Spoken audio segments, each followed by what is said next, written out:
नमस्कार साथियों, मैं सीमा गुप्ता। आज आप सभी के बीच सामान्य हिंदी के अत्यंत ही महत्वपूर्ण टॉपिक अनेक शब्दों के एक शब्द से संबंधित टेस्ट सीरीज को लाई हूँ। और आज के इस टेस्ट सीरीज में आप वे तमाम महत्वपूर्ण प्रश्न देखेंगे जो कि आपके परीक्षा के लिए अत्यंत ही उपयोगी है, महत्वपूर्ण है।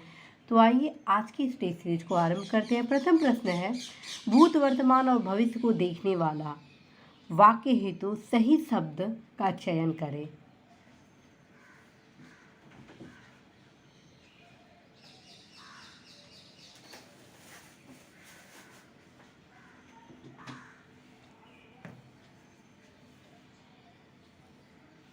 तो साथियों, इसका उत्तर होगा ऑप्शन डी, त्रिकालदर्शी।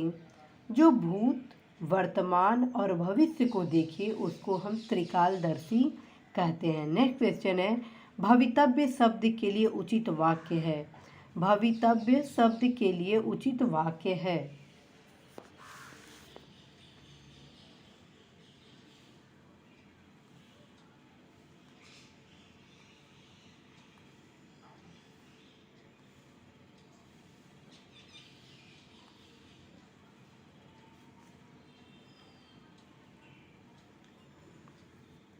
तो साथियों, इसका सही आंसर होगा ऑप्शन ए। ठीक है, भवितव्य शब्द के लिए उचित वाक्य है भविष्य में होने वाला। भविष्य में होने वाले के लिए एक शब्द क्या है? भवितव्य। और अभी आप पहला जो क्वेश्चन देखे हैं, भूत, वर्तमान तथा भविष्य को देखने वाले को क्या कहते हैं? त्रिकालदर्शी। त्रिकालदर्शी। जबकि जो पहले कभी नहीं सुना गया उसके लिए अश्रुतपूर्ण शब्द का प्रयोग करेंगे। उसके लिए एक शब्द है अश्रुतपूर्ण। जबकि भविष्य की बात बताने वाले को क्या कहेंगे? भविष्य वक्ता। भविष्य वक्ता। नेक्स्ट क्वेश्चन है, बच्चों को सुलाने के लिए गाया जाने वाला गीत। बच्चों को सुलाने के लिए गाया जाने वाला गीत।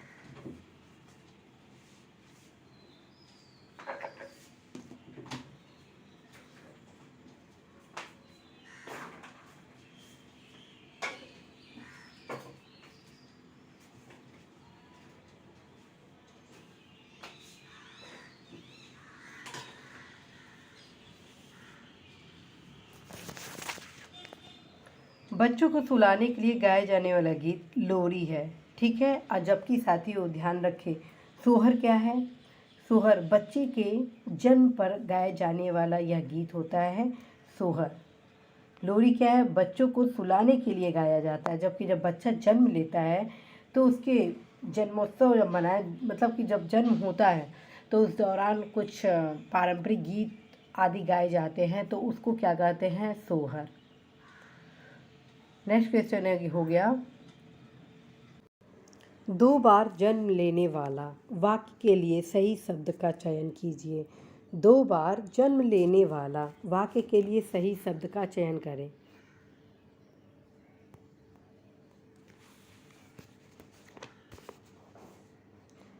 तो साथियों, इसका सही आंसर होगा ऑप्शन सी, द्विज। दो बार जन्म लेने वाले को क्या कहेंगे? द्विज कहेंगे। और जो धरती फोड़कर जन्मता हो उसे उद्भिज कहेंगे। जो धरती फोड़कर जन्म लेता हो उसको क्या कहेंगे? उद्भिज कहेंगे। तथा स्वयं से उत्पन्न होने वाले को क्या कहेंगे? स्वयंभू। स्वयं से उत्पन्न होने वाले को क्या कहेंगे? स्वयंभू। भूमि से जन्म लेने वाले को क्या कहेंगे? भूमिज। ठीक है, तो ये चारों जो आपको बताया गया है बहुत इंपॉर्टेंट है। नेक्स्ट देखते हैं। नेक्स्ट क्वेश्चन है, चतुर्भुज शब्द के लिए उपयुक्त वाक्य है।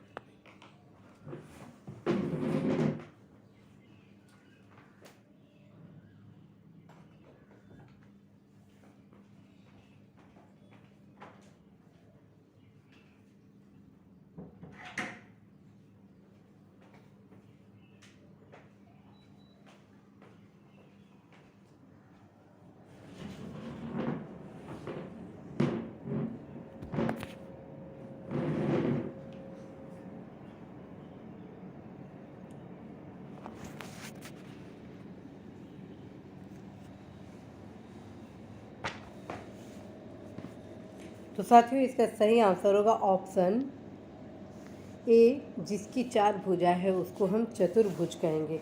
चतुर्भुज शब्द के लिए जिसकी चार भुजाएं हो उपयुक्त वाक्य है, और जिसके चार आनन है उसे चतुरानन कहेंगे। जिसके चार आनन है उसको हम क्या कहेंगे?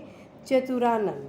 और चार युगों का समूह को क्या कहेंगे? चार युगों के समूह को कहेंगे चतुर्युग। और चार वर्णों के समूह को क्या कहेंगे? चतुर्वर्ण। तो नेक्स्ट क्वेश्चन है, जल में रहने वाला प्राणी के लिए एक शब्द है। जल में रहने वाला प्राणी के लिए एक शब्द है।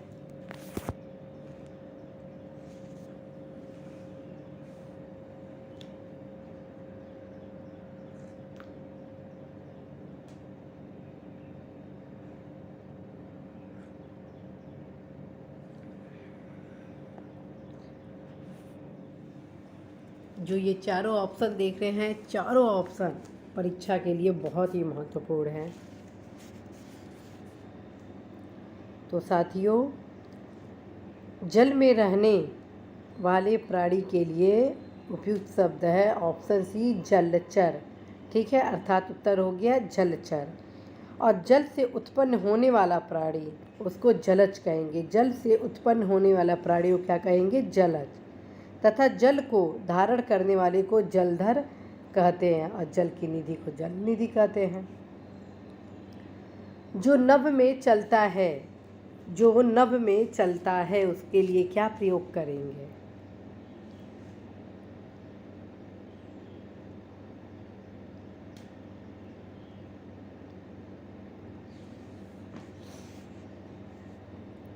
जो नभ में चलता है उसको हम खेचर कहेंगे, अर्थात ऑप्शन आपका ए सही है। खच्चर क्या है? गधा का एक समरूप पशु होता है, जबकि नभ से उत्पन्न होने वाले को नभोत्पन्न कहते हैं। नेक्स्ट है, नभचर शब्द के लिए एक वाक्य है।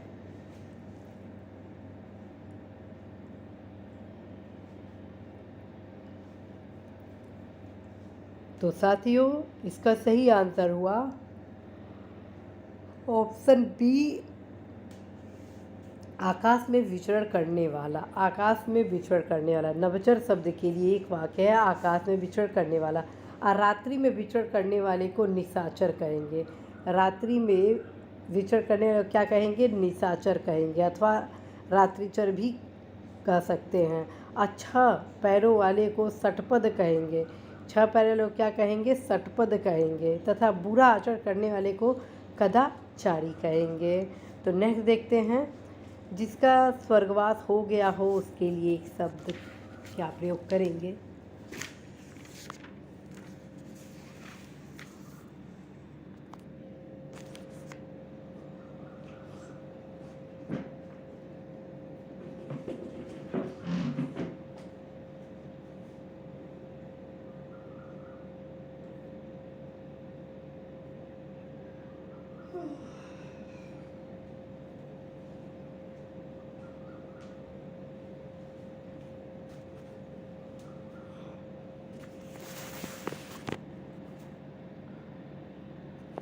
तो साथियों, जिसका स्वर्गवास हो गया हो उसके लिए दिवंगत शब्द होता है। शरीर से प्राण निकलना, मृत्यु, तथा जिसने मृत्यु को जीत लिया वह मृत्युंजय कहलाता है। तो इस प्रकार आप इसका उत्तर देखेंगे ऑप्शन सी, दिवंगत। जिसका स्वर्गवास हो गया उसको हम दिवंगत कहते हैं। और शरीर से प्राण निकलने को क्या कहते हैं? मृत्यु कहते हैं। शरीर से प्राण निकलने को क्या कहते हैं? मृत्यु कहते हैं। और जिसने मृत्यु को जीत लिया हो उसके लिए प्रयोग शब्द है मृत्युंजय। जिसने मृत्यु को जीत लिया हो उसको मृत्युंजय कहते हैं। और जो मृत्यु के समीप हो, जो मृत्यु के समीप हो उसके लिए एक शब्द प्रयोग करते हैं मरणासन। ये चारों के चारों शब्द अत्यंत ही महत्वपूर्ण है। नेक्स्ट देखिए, कष्ट सहकर होने वाला कार्य के लिए सही शब्द है।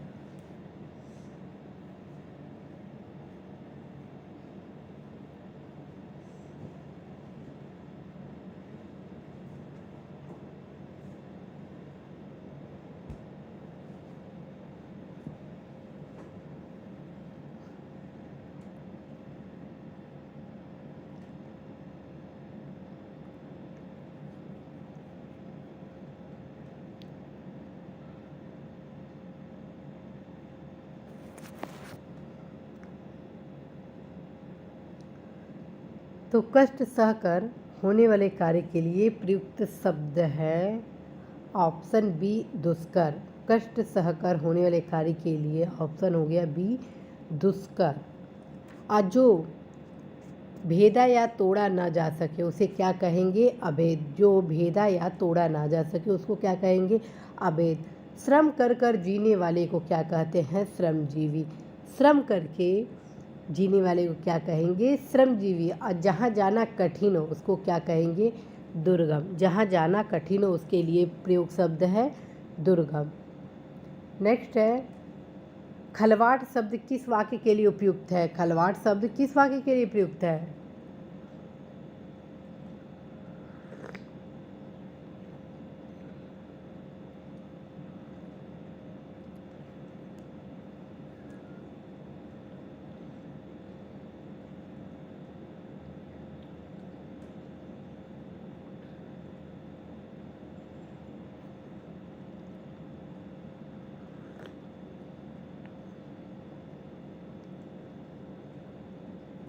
तो इसका सही उत्तर होगा जिसके सिर पर बाल न हो उसके लिए शब्द है खलवाट। ठीक है।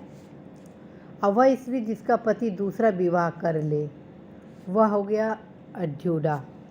वह स्त्री जिसका पति दूसरा विवाह कर ले उसके लिए प्रयोग शब्द क्या हो गया? अड्यूडा। तथा पुत्री का पुत्र दोहित्र कहलाता है। शिला पर खुदा लेख को शिलालेख कहते हैं। जिसे बाहरी जगत का ज्ञान ना हो, जिसे बाहरी जगत का ज्ञान ना हो।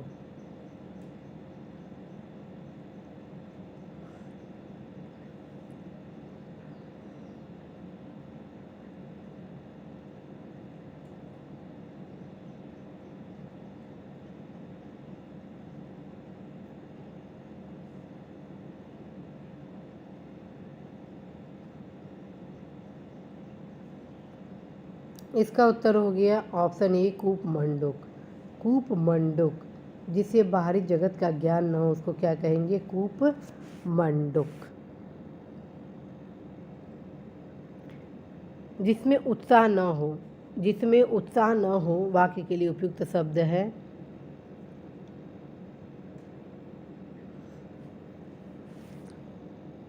तो इसका सही उत्तर हो गया ऑप्शन ए निरुत्साही। जिसमें उत्साह न हो वाक्य के लिए उपयुक्त शब्द क्या है? निरुत्साह। जिसे बाहरी जगत का ज्ञान न हो उसको क्या कहेंगे? कूपमंडूक। जिसे बाहरी जगत का ज्ञान न हो उसे क्या कहेंगे? कूपमंडूक। जिसे यह न सूझे कि क्या करे क्या न करे उसे हम क्या कहेंगे? कि कर्तव्य विमूढ़। मतलब पता ही नहीं है कि क्या करना है और क्या नहीं करना है। और जो भय से घबराया हो उसे क्या कहेंगे? कातर। जो भय से घबराया हो उसे कातर कहेंगे। नेक्स्ट देखिए जो भवन गिर गया हो उसके लिए उपयुक्त शब्द।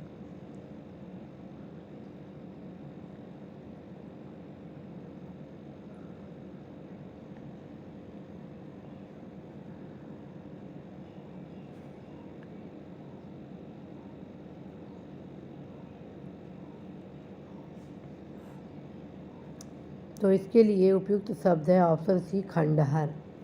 ठीक है। जो भवन गिर गया हो वाक्य के लिए उपयुक्त शब्द है खंडहर।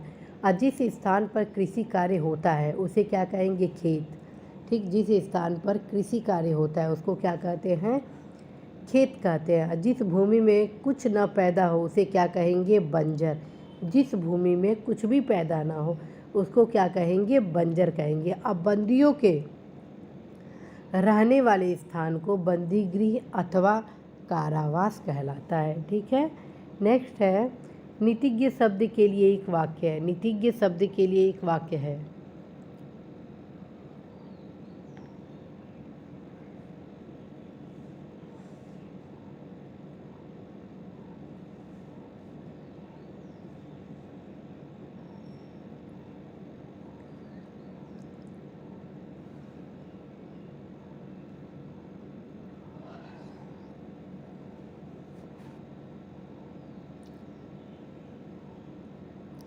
इसका उत्तर होगा ऑप्शन डी जो नीतिवान हो उसे नीतिज्ञ कहते हैं। जो नीतिवान हो उसे नीतिज्ञ कहते हैं। और नगर में रहने वाले को क्या कहेंगे?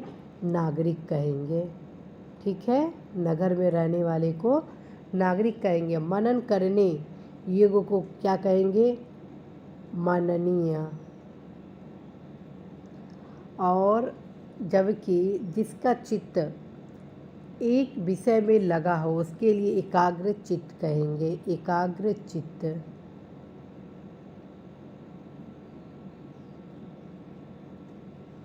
चारों इम्पोर्टेंट है। नेक्स्ट देखते हैं, जहाँ सेना रहती हो वाक्य के लिए उपयुक्त शब्द है।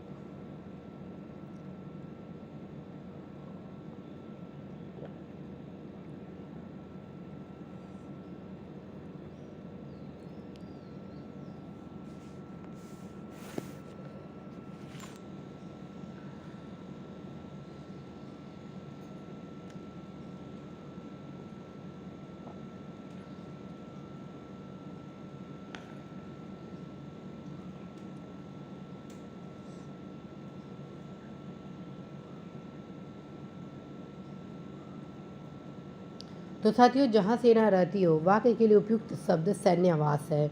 इस प्रकार से इसका उत्तर हुआ ऑप्शन सी, सैन्यावास।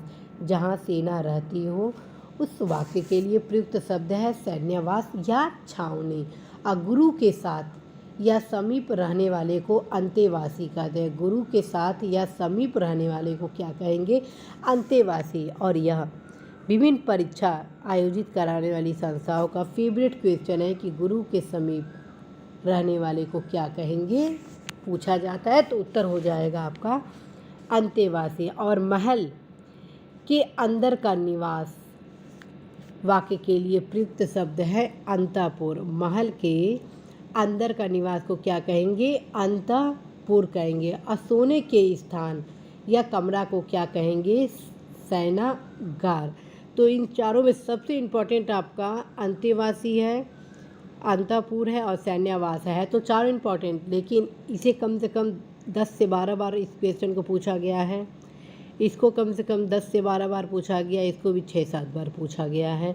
तो और 2 से 3 बार इसको भी पूछा गया है। तो इस प्रकार से साथियों ये चारों जो शब्द हैं अत्यंत ही महत्वपूर्ण है। तो नेक्स्ट है, जो बदला न जा सके के लिए उपयुक्त शब्द है। जो बदला न जा सके।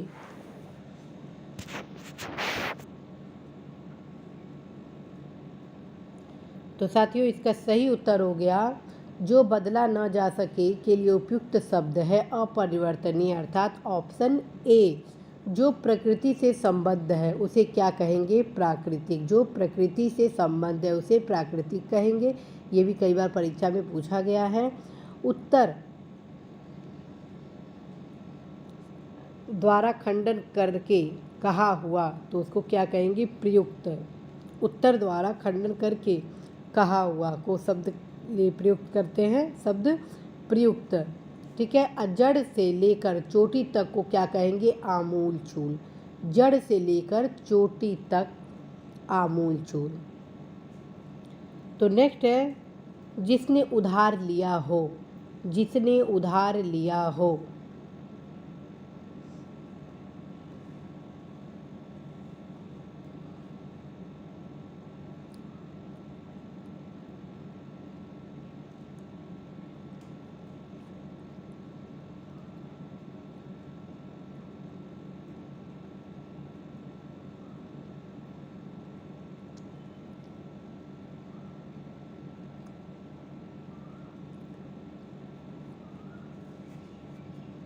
तो साथियों इसका सही आंसर हो जाएगा ऑप्शन बी, ऋणी। जिसने उधार लिया हो उसके लिए प्रयुक्त जो शब्द है वो है ऋणी। और जो उपकार मानता हो उसको क्या कहेंगे? कृतज्ञ। ध्यान रखिए, जो उपकार मानता हो उसको क्या कहेंगे? कृतज्ञ। और जो उपकार न माने उसको क्या कहेंगे? कृतज्ञ। ठीक है, ये दोनों जो शब्द है बहुत ही इम्पॉर्टेंट है। और जो घूस लेता हो उसको क्या कहेंगे? घूसखोर। जो घूस लेता है उसको क्या कहेंगे? घूसखोर। जिसने ऋण चुका दिया हो, जिसने ऋण चुका दिया हो उसको लिए क्या प्रयोग शब्द है? ऋण। ठीक है। तो नेक्स्ट देखते हैं। नेक्स्ट है, आकाश को चूमने वाला वाक्य के लिए सही शब्द का चयन करें। आकाश को चूमने वाला वाक्य के लिए सही शब्द का चयन करें। तो इसके लिए साथियों इसका उत्तर हो जाएगा ऑप्शन ए, गगनचुंबी। आकाश को चूमने वाले को क्या कहते हैं? गगनचुंबी कहते हैं। जो दूर की बात सोचे उसे दूरदर्शी कहते हैं। जो दूर की बात सोचे उसको दूरदर्शी कहते हैं। और जो किसी वस्तु या विषय में आसक्त न हो उसे अनासक्त कहते हैं। जो किसी वस्तु या विषय में आसक्त न हो उसे अनासक्त कहते हैं। धरती और आकाश के बीच का स्थान को क्या कहते हैं? अंतरिक्ष। धरती और आकाश के बीच के स्थान को क्या कहते हैं? अंतरिक्ष। और फ्रेंड्स, ये चारों क्वेश्चन परीक्षा में पूछा गया है और आगामी परीक्षा के लिए भी महत्वपूर्ण है। आप सभी के बीच वही प्रश्न लाए जा रहे हैं जिसका अध्ययन करना, जिसको याद करना आप सभी के लिए बेहद ज़रूरी है। तो नेक्स्ट देखते हैं। जो पराये का हित चाहता हो, जो पराये का हित चाहता हो।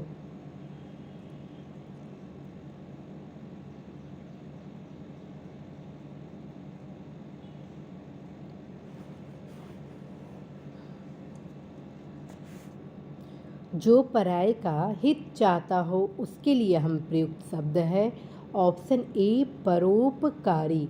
जो पराये का हित चाहता हो उसके लिए प्रयुक्त जो शब्द है वो है परोपकारी। और जिसकी इच्छाएं बहुत ऊंची हो उसको क्या कहते हैं? महत्वाकांक्षी। जिसकी इच्छाएं बहुत ऊंची हो उसके लिए प्रयुक्त शब्द क्या है? महत्वाकांक्षी।